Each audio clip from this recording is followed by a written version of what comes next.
Kenapa beli motor second? Dan alasannya adalah karena yang pertama, motor second depresiasi harganya kecil dibanding kita beli motor baru.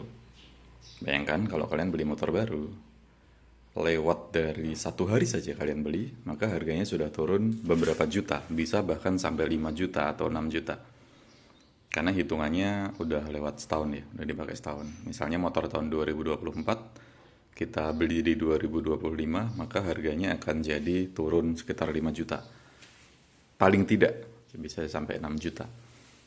Tetapi ketika kita beli motor second, depresiasi harganya itu kecil. Kadang-kadang nggak ada depresiasi harganya. Kita beli 8 juta, jual lagi 8 juta.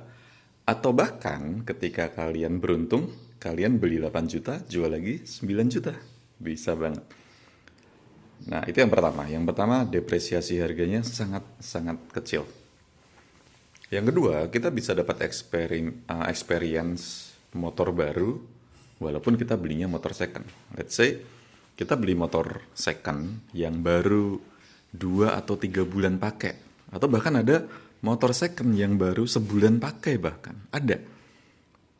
Biasanya sebulan ya, karena ketika bulan pertama dia nggak bisa, tapi biasanya 3 bulan sih. Bulan pertama dia nggak bisa membayar cicilan, biasanya ditarik oleh leasing.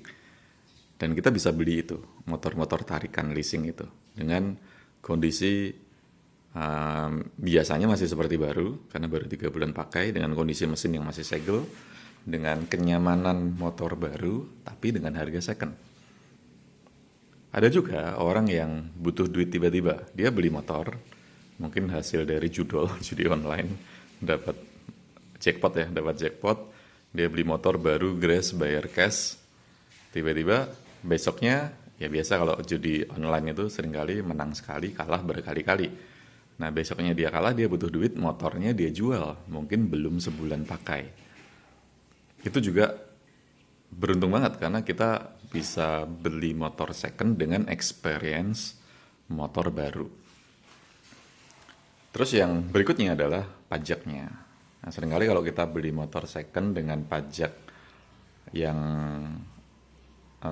pajak yang jauh lebih tua ya umurnya. Misalnya pajak motor di 2014 sama yang 2024 tentu beda. Nah kalau kita misalnya kemarin aku beli motor tahun 2014, itu pajaknya masih murah banget dibanding aku beli motor baru sekarang. Walaupun tetap ada kelemahannya. Kelemahannya adalah ketika bayar pajak, kita harus cari KTP yang punya pajak dulu. Nah itu pinjem KTP biasanya. Dan ya biasanya ngasih kue atau ngasih 50.000. Seperti itu. Itu ya, jadi keuntungan beli motor second tadi, depresiasi harga sama experience kenyamanan. Terus yang ketiga adalah memori kenangannya. Jadi kadang-kadang kita nyari motor yang udah nggak diproduksi lagi. Misalnya kalau teman-teman suka lihat video yang dulu, aku sering dapat motor Shogun, nyari motor Shogun yang masih lumayan bagus, kemudian aku akan restorasi lagi, aku cat dan sebagainya. Nah itu kita dapat historinya, dapat memorinya yang jelas sudah nggak bisa kita dapatkan di motor baru. Atau misalnya kadang orang suka beli Vespa, beli RX King, itu kan mereka cari histori dan juga hobi ya, seperti itu. Yang ketiga, itu yang ketiga ya. Yang keempat adalah kepuasan aja. Jadi kadang-kadang kita beli motor second, ada kurangnya, minus-minusnya dikit-dikit, kemudian kita perbaiki, kita bikin bagus lagi. Nah itu kepuasan tersendiri. Atau memang kita pengen modif ya, jadi lebih keren. Nah itu kepuasan tersendiri. Jadi ya itu 4 alasan kenapa beli motor second itu menyenangkan.